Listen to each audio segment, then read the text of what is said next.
Qed ngħinu l-investituri fis-settur tat-turiżmu jinvestu f'dak li huma anki l-assi li huma għandhom, jiġifieri l-lukandi tagħhom biex l-espansjonijiet tagħhom kemm biex ikabbru kif ukoll anki biex jilqgħu pereżempju għall-isfida tal-enerġija u allura jsiru iktar effiċjenti fejn tramit anki il-Malta Enterprise illum qed nagħtu għajnuna kemm ta' soft loans jew inkella sussidi fuq rati ta' interessi li jaslu anki sa 3% ta' dawk ir-rati lil dawn l-imprizi biex ikomplu ikabbru, jespandu u jtejbu il-kwalità tal-lukanda li huma għandhom biex nattiraw anki turiżmu li jħalli iktar valur f'pajjiżna li xkun turiżmu ta' ċertu kwalità.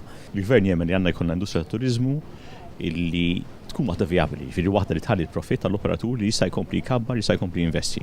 Is-sena għaddiet it-tħul tal-industrija kien ta' 1,200 miljun euro, 1.2 biljun euro li nifaqtu ġewwa pajjiżna. Però dak mhux biżejjed.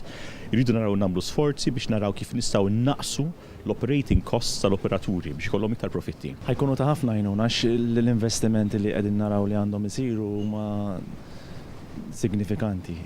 Bil-fors ħajkonna bżonn ċertu għajnuna biex aħna ħankunu nistgħu nwettqu dak li qed nippjanifikaw hawnhekk. Pożittivi minħabba l-fatt li kif qed jurina our business on the books qegħdin on the same lines ta' kif konna s-sena l-oħra bażikament.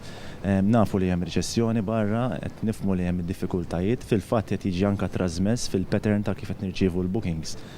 Illum il-ġurnata last minute bookings m'għadix kważi kif jgħidu klixé. Huwa verament il-każ. Importanti li qed ikompli investi, jekk iridu nġibu nkomplu t-turiżmu li jissaħħaħ f'pajjiżna, l-investiment għandu jsir mis-settur privat kif ukoll mis-settur pubbliku.